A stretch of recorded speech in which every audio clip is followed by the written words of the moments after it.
Well, joining me down the line is David Davis, Conservative Member of Parliament for Howson Price and Howden in Yorkshire. David, I was talking about the politicisation of the FCA, and we could go on, I guess, and talk about the civil service. Just want to show you a couple of pictures of the people that now run the FCA. Let's start with the CEO, Nigel Farage, and here he is. He is the CEO of the Financial Conduct Authority, and he and the Executive Director, Sheldon Mills, these are the two most prominent people that run the Financial Conduct Authority. Now, I've checked a bit, David, into their backgrounds, but I think you've done a little bit more work on this than I have. Have we politicised the financial market regulator? Well, I'll start by saying, Nigel, I'm feeling a bit left out. I was the only person in your list that wasn't, in fact. I'm quite jealous now. The simple truth is that either the agency is stupid or incompetent, careless, or doing something to support its friends in the establishment. If you talk about politicisation, being here is basically an exercise of the establishment protecting its own. I mean, Mr. Farage, Nigel Farage, I think, if I remember correctly, was private secretary to Gordon Brown. He then went on to do some other jobs inside the civil service. He then got a job in the London Stock Exchange. He then came back into the system.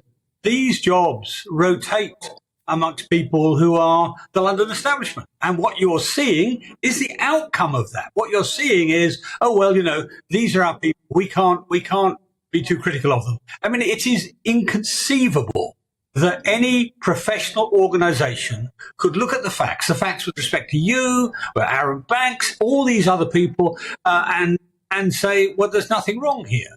You know, and they very, very carefully designed their terms. They said, well, we're only going to look from June 21 to 22, which sort of cuts you out. We're only going to look at people who are specifically removed for their political views, as stated by the banks themselves. Well, who's going to do that? It's like asking a burglar.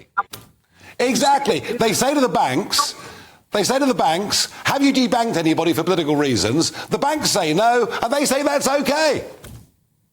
Yeah, I mean, it's barking mad, frankly. You know, and these are not people off the street. I mean, Mr. Farage's paid over $500,000 a year.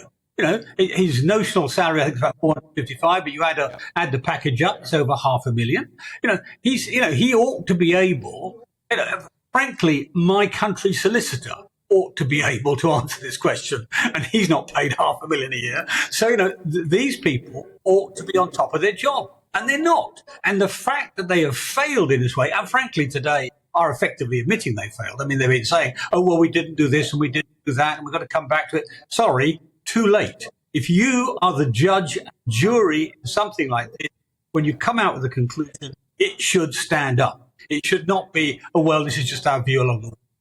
So is it time, David, to replace these people with new personnel and to get a regulator that the industry, the country and the world can respect?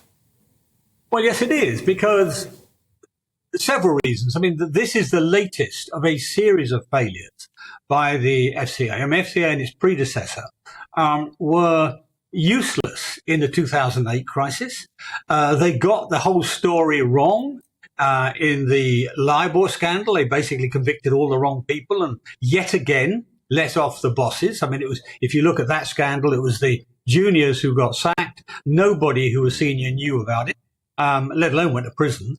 So all of the behaviour of the FCA, and by the way, they've got some quite expert people working for them, but in the lower ranks, all the behaviour of the FCA is that of an organisation who sees its function as propping up the financial establishment.